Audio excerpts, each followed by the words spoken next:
la divergencia temporal. Eh, si los bancos centrales, ya dijimos, se establecieron como enemigo número uno de la sociedad a la inflación, y a quienes perjudica más la inflación es a los rentistas o a los capitalistas financieros, a los que son propietarios del dinero, no nos suena que, como nos dijo Liber hace rato, en realidad el Banco Central está operando como el representante de los financieros o el representante de los rentistas. Lo que está haciendo el Banco Central es tal cual regular y defender como perro el valor del trabajo muerto, ¿no? Lo que ellos hacen es defender los intereses de los capitalistas financieros. Ahora, no quiere decir que con otras políticas o con otras de las actividades que realiza el Banco Central no se preocupe también por los intereses de la clase capitalista en general, como decía Miguel Luis Liber, o sea, previamente, ¿no? Eh, Miguel lo dijo con la cuestión de las crisis. Esto no tiene que ver con las crisis, sino que también el Banco Central tiene que velar porque las variaciones en el valor del dinero tampoco sean disruptivas para que afecten la actividad económica y perjudique a los otros capitalistas, ¿no? Con la expresión mexicana, ni tanto que queme al santo, ni tanto que no lo alumbre. Tampoco voy a dejar que la inflación sea tan bajita que no promueva la actividad económica. Hay veces que hay que ser un poco más ligeros y dejar que la inflación crezca para que se promueva la actividad económica. La cuestión es que durante algún periodo, pues los financieros mantengan más estable el valor de su riqueza. Y fue aquí, como nos decía Liber, donde se dio un hito histórico del cual quizás no haya retorno, y es la autonomía de los bancos centrales. Previamente, los gobiernos tenían al Banco Central como una de sus instituciones, como una de sus secretarías o ministerios prácticamente, como la Ministerio de Economía, de Finanzas, del Trabajo. El Banco Central operaba por designios del presidente, por designios del equipo técnico del presidente o de la presidenta, pero en algún punto dejó de ser así y se les dio la autonomía. Y es decir, que hay un gobernador o un gobernadora de los bancos centrales, puede ser que haya una junta de gobierno, pero no importa que nosotros como ciudadanos, a través de nuestro voto democrático, elijamos a diputados, senadores o nuestros representantes en las cámaras altas o bajas, al presidente o a otros cargos de elección popular, eso solo va a influir de manera indirecta y las clases capitalistas esperan en general que influya lo menos posible en sobre quiénes gobiernan el Banco Central. Porque así ellos pueden tener la certeza de que no importa cuáles sean los resultados políticos, el valor del dinero se mantendrá estable y sus intereses se mantendrán garantizados. Y eso significó en gran medida que la clase capitalista ganó control sobre el curso de la economía, cosa que antes estaba más en disputa.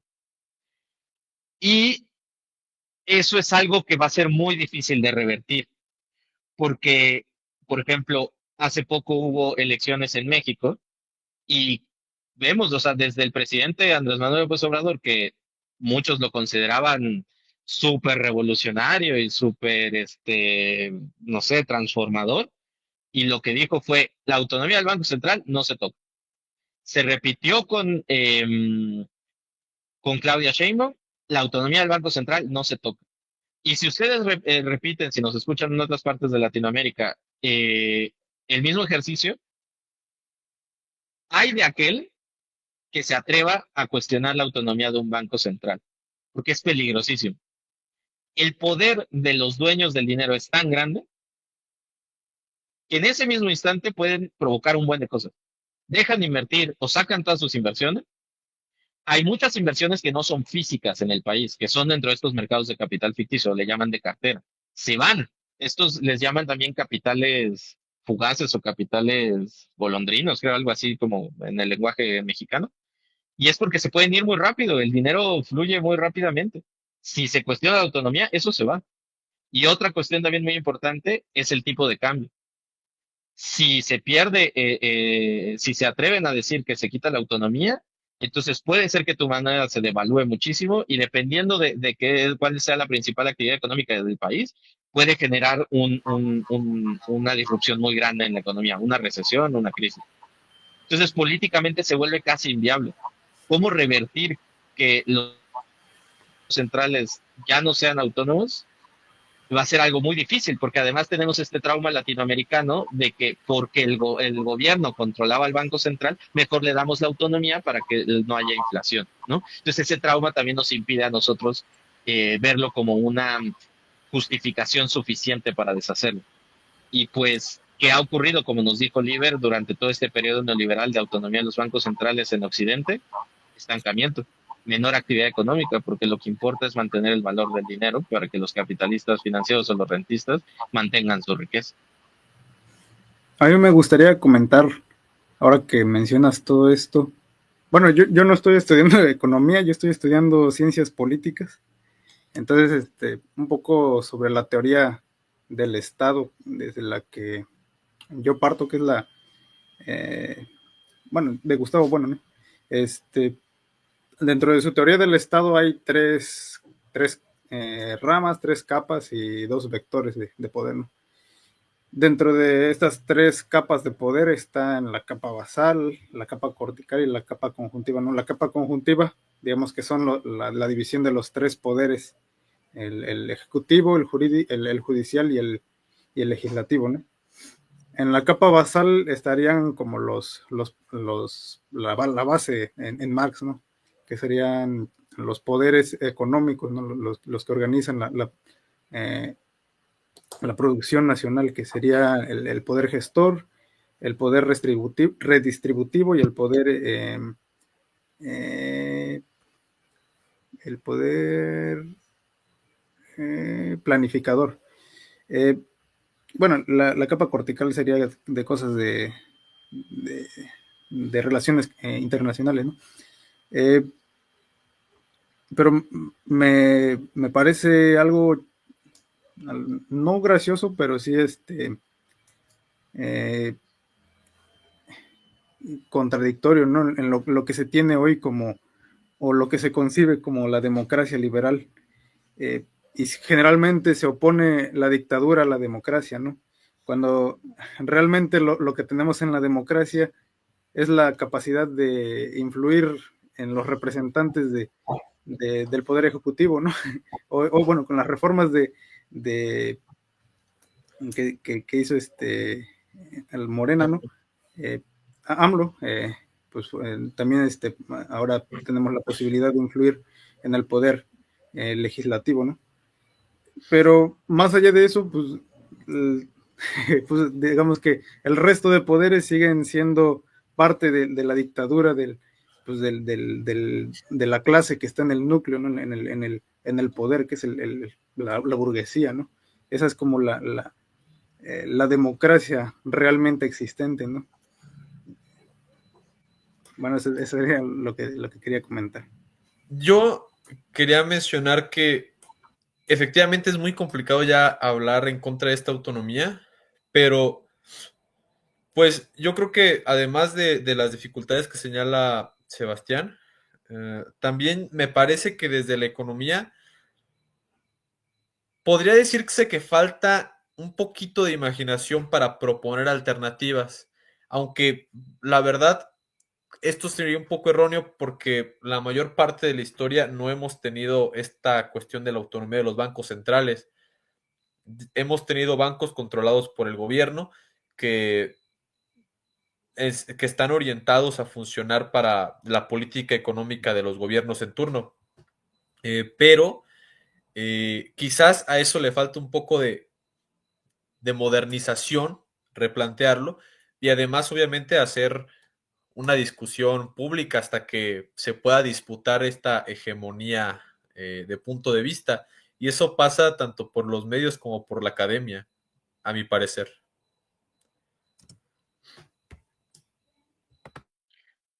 Sí, bueno, coincido con los dos puntos. Y pues sí, en efecto ya los académicos no lo recomiendan, o quienes sí recomiendan que se quite la autonomía, pues obviamente prácticamente son declarados también como enemigos públicos, así como la inflación. Entonces, pues va a ser complicado, ¿no? Es una cuestión política.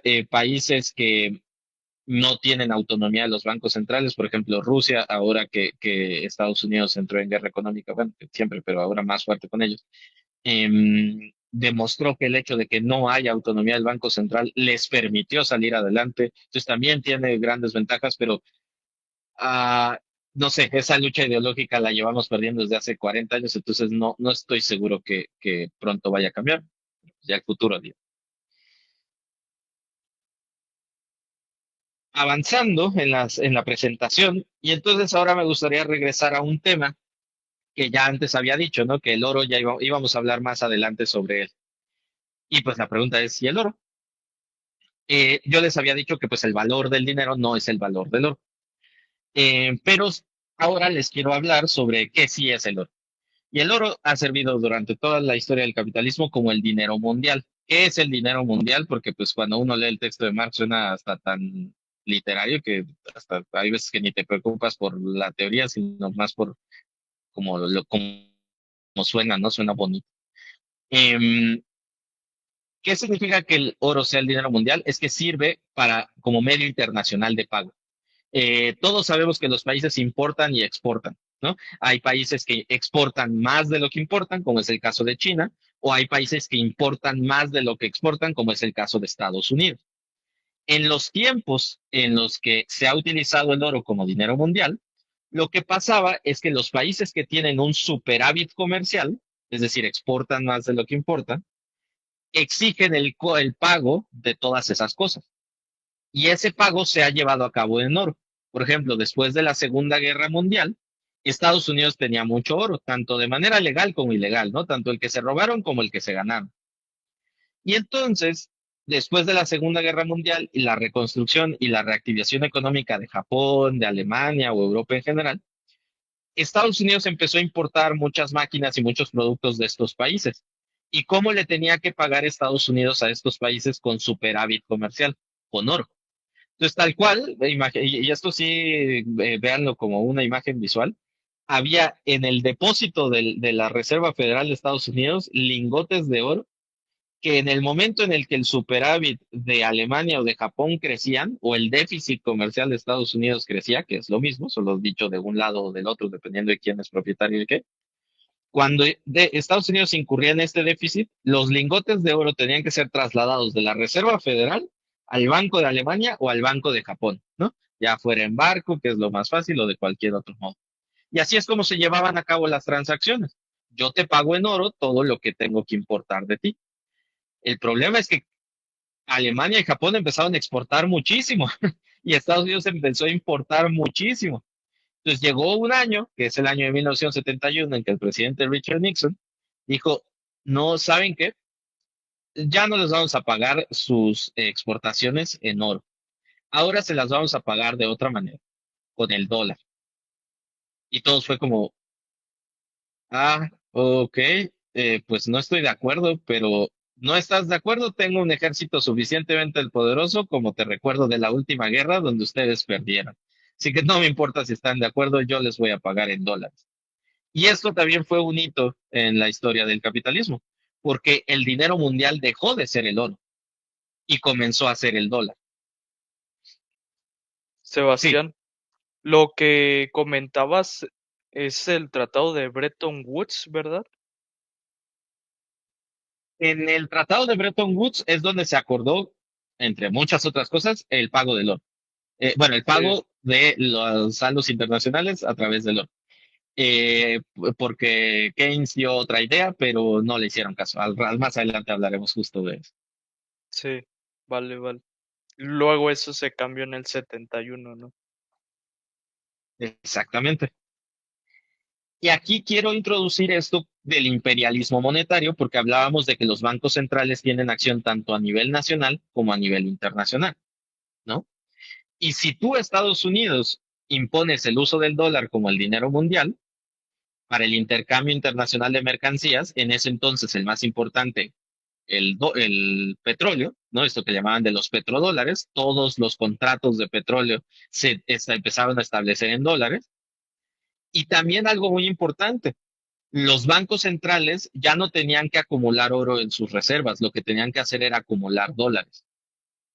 Y si ya comprendimos lo que es la inflación o lo que significa regular el valor del dinero, Entonces les va a ser muy fácil saber ahora que entonces la Fed puede regular el valor del dólar para transferir valor de todo el mundo hacia ellos, ¿no?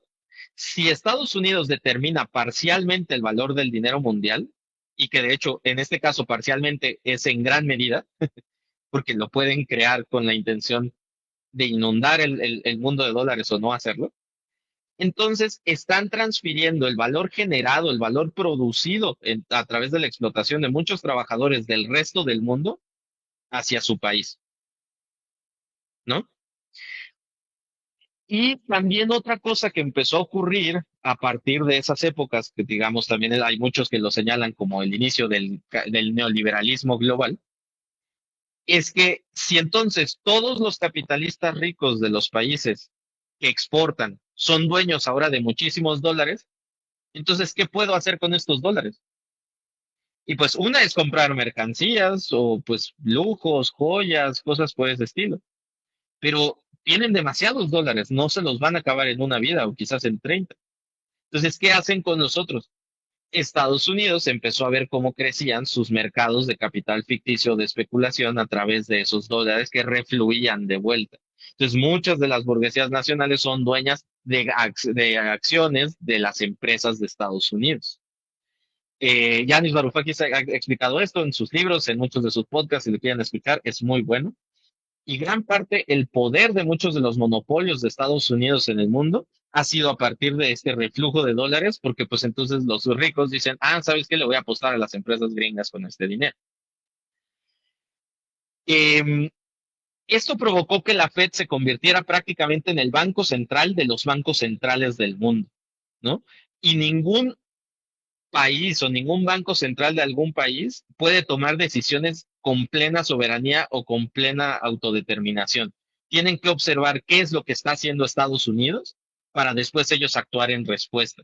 ¿Por qué? Porque si no actúan de la manera adecuada, sus reservas en dólares se pueden ir, los inversionistas se pueden ir, su moneda se puede devaluar. Entonces, todos los bancos centrales que estén atados al Banco Central de Estados Unidos, que son la gran mayoría, porque creó una red financiera de operación enorme en el mundo. Inglaterra o la Gran Bretaña lo intentó y nunca lo logró. Estados Unidos sí lo logró. Ni siquiera el Imperio Romano lo logró. O sea, sí cobraba impuestos en su moneda, pero no endeudaba a los pueblos en su moneda o no hacía transferencia de riqueza a los otros pueblos hacia su. Entonces, esto es también algo que nunca se había visto, ¿no? El imperio estadounidense logró algo que ningún otro imperio había logrado y es el financiarse a través de los demás y el transferir riqueza, ese financiarse significa transferir riqueza del mundo hacia ellos. Una forma en la que ellos lo vemos muy simple, todo esto es mucho más complejo, pero así como se traduce en los consumidores, un ciudadano gringo común, es que si el dólar se aprecia, viajar les sale muy barato, pero también todas las importaciones. Ellos pueden consumir productos de todo el mundo a un precio súper bajo porque el dólar está en una posición privilegiada respecto a todas las demás monedas. Entonces, las exportaciones de los otros países para ellos son muy atractivas. Y sí, hay muchas personas, por ejemplo, tengo amigos, conocidos, lo que sea, que tienen este fetiche. Es que Estados Unidos es increíble, tú vas y allá encuentras de todo, ¿no? Y las personas que les gusta el lujo y les alcanza, obviamente, también puede ir a Nueva York y no manches, ahí tienen todo, o sea, cualquier producto hasta que no hay ni en París, ni en Londres, ni en. Sí, porque tienen la posibilidad de importarlo a un valor mucho menor del real por esta transferencia de riqueza. Y quiero aquí comentarles sobre un libro que se llama Super Imperialism o Superimperialismo, escrito por alguien que ya les había mencionado previamente, que se llama Michael Hudson, quien trabajó en Wall Street durante un tiempo y actualmente es muy activo en muchos podcasts o en muchas pláticas. Lo pueden buscar en muchos medios, también se los puedo compartir en la descripción. En el que más he escuchado que participa es en Geopolitical Economy con Radhika Desai y Ben Norton. Y su libro es una joya, son muchísimas hojas, hay que quemarse las pestañas. Obviamente lo que voy a decir aquí no le hace honor a todo lo que el señor investigó y demostró con datos, pero en esencia lo que él dice es, todo este flujo de riqueza del mundo hacia Estados Unidos por el uso del dólar como dinero mundial ha servido para financiar al ejército de Estados Unidos y sus servicios de inteligencia y espionaje, para invadir y para ir y saquear más riqueza de los otros países. Esto es otra vez algo que no había logrado ningún imperio en el mundo. ¿Cómo es que logró Estados Unidos construir tantas bases militares en el mundo? No es solo porque su industria creció tanto o porque su economía y su productividad fue muy alta. En gran medida fue porque porque el dólar se convirtió en el dinero mundial. Ahora, otra cosa para lo que ha servido en la transferencia de riqueza es para financiar el intervencionismo político.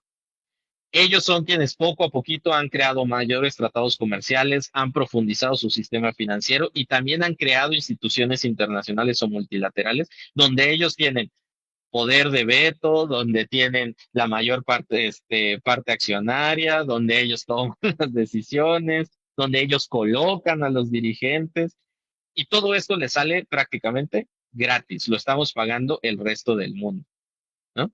Y la otra cosa, como les mencionaba previamente, es que hemos financiado a las grandes corporaciones estadounidenses con poder monopólico, ¿no?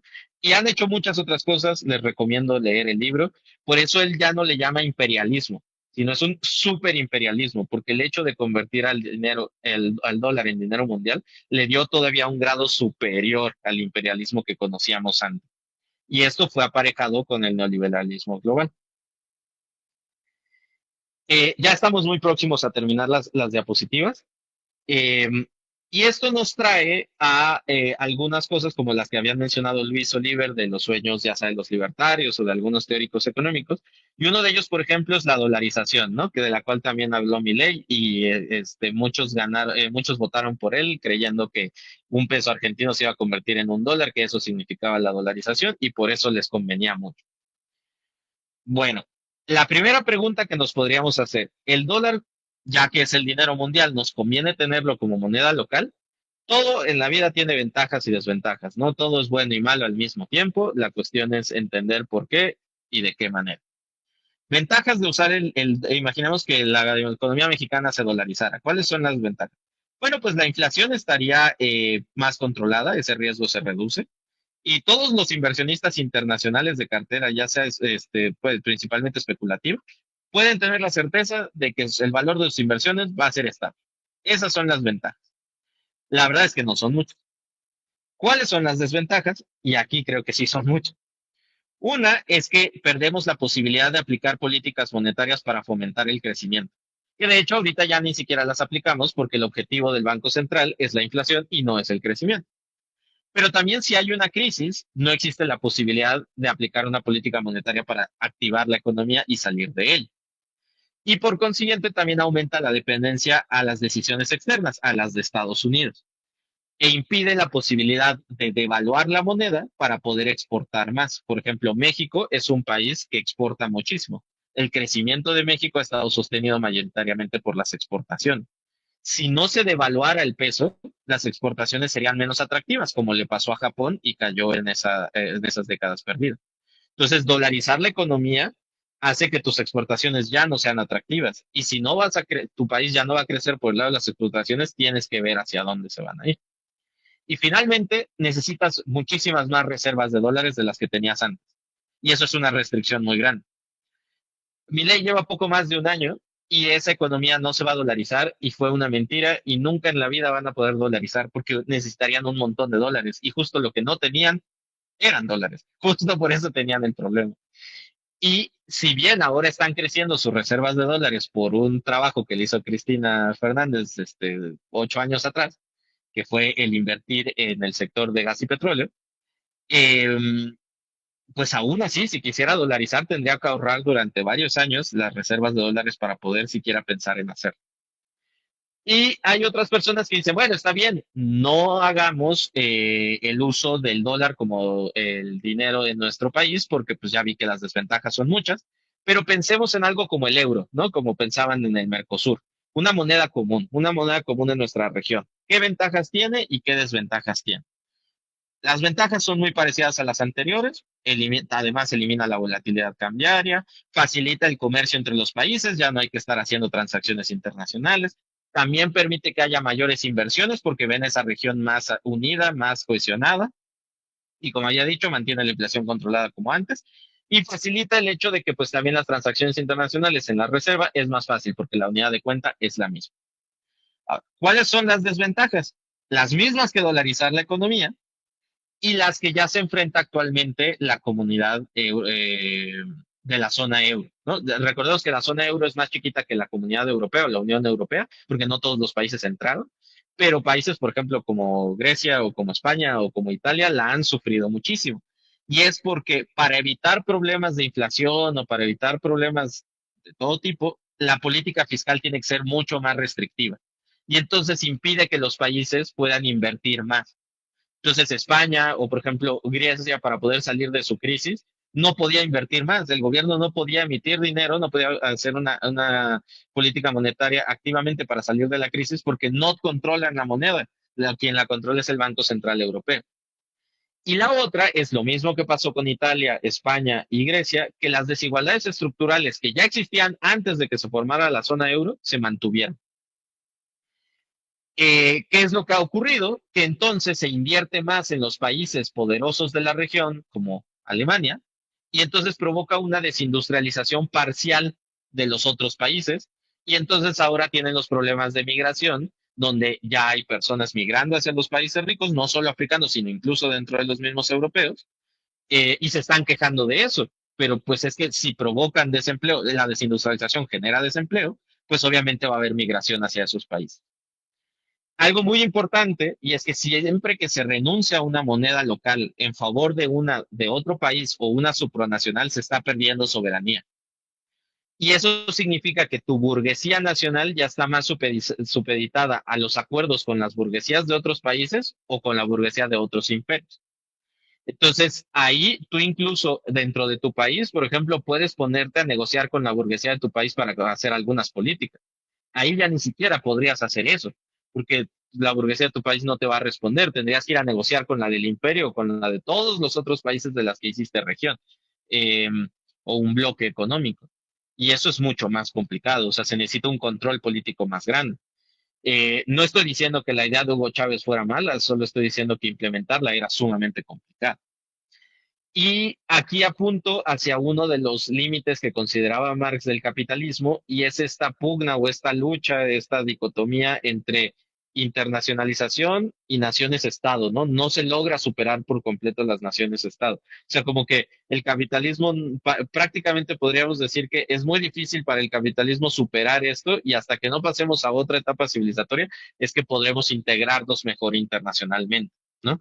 Y los límites de las que se hablaban hace 200 o 500 años son los mismos: imperios y colonias, autonomía y dependencia.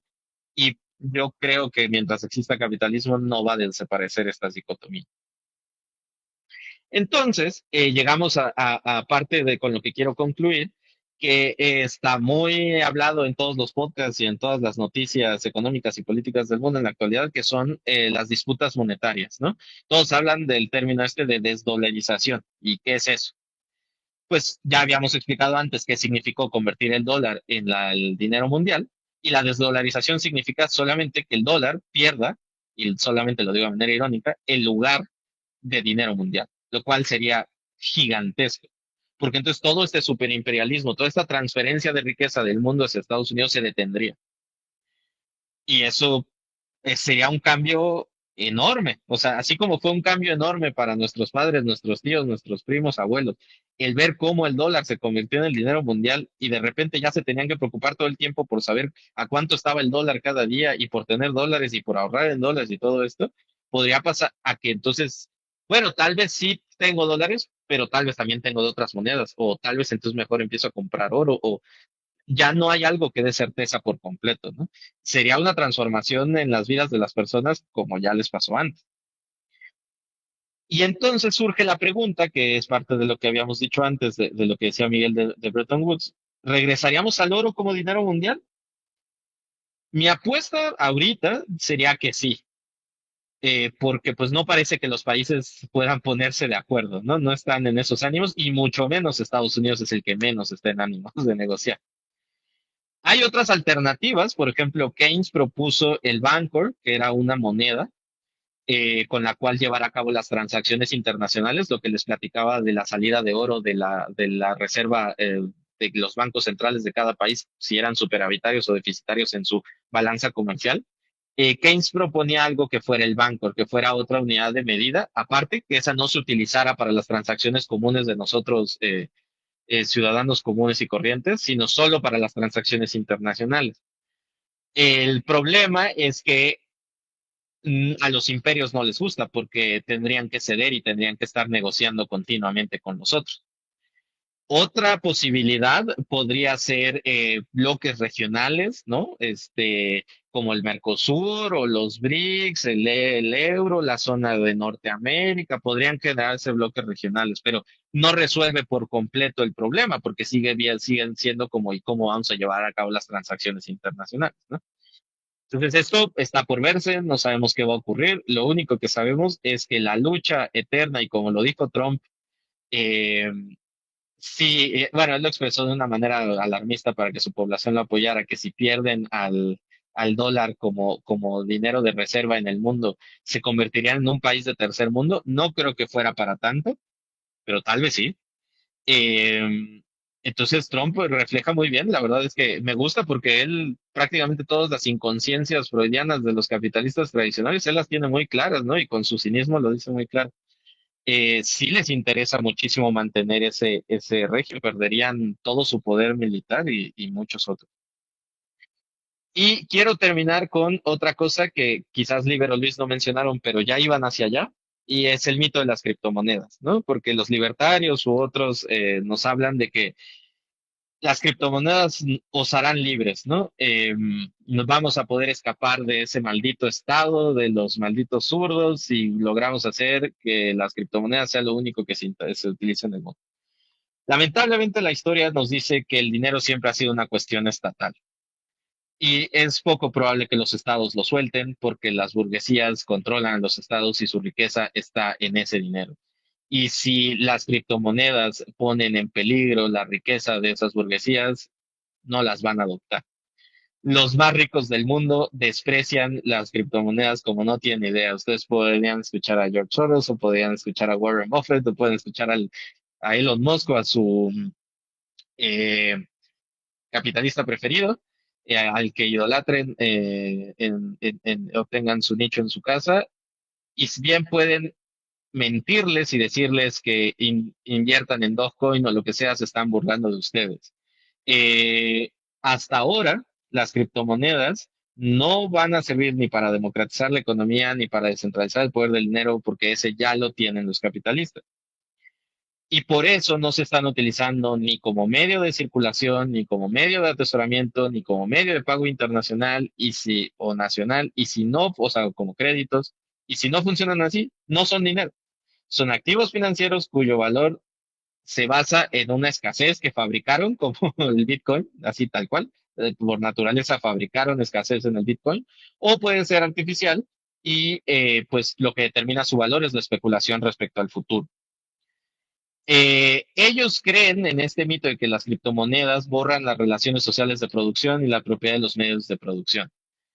No importa que las criptomonedas llegaran a utilizarse como medio de circulación, eso no cambia nada, el modo de producción, no lo altera en absoluto, no modifica las relaciones de clase. Entonces, es poco probable que un cambio solamente de medio de circulación genere una democratización o una libertad, porque no está haciendo una transformación del modo de producción. Y entonces, ¿cómo es que sí les gusta a la burguesía o a los más ricos del mundo utilizar las criptomonedas? Y por eso Elon Musk u otros sí le hacen el llamado a utilizarlas, pero no es para sustituir al dinero regular, es para esconder dinero del fisco. Para eso sí las quieren, porque de esa manera ya no hay forma de intervenir y saber cuánto tienen, qué riqueza tienen ahí escondida. Y pues hay veces que los negocios legítimos se mezclan con los ilegítimos y también sirve para actividades ilícitas, entonces muchos de ellos podrían empezar a lavar dinero a través de las criptomonedas o podrían empezar a crear esquemas piramidales para simplemente defraudar a la gente.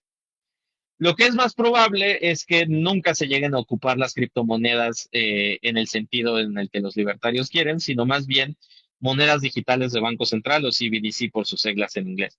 China ya las está utilizando, Estados Unidos tiene el proyecto, Estados Unidos y Europa tienen el proyecto de lanzarlos, no sé, quizás en 10, 15 años, China quizás lo haga en 3 o 5, y nuestros países latinoamericanos a través del BIS, del Bank of International Settlements, están también desarrollando este tipo de monedas. Entonces, créanme, las criptomonedas son un fraude, no les hagan caso, el futuro está en otro lado, no se van a hacer ricos con ellas, salvo que defrauden a otra gente. Esto es todo lo que yo tenía preparado y los invito a que todo lo que dije lo lean en los textos de los 4 autores que mencioné en este sitio. Gracias, Sebastián. Pues es muy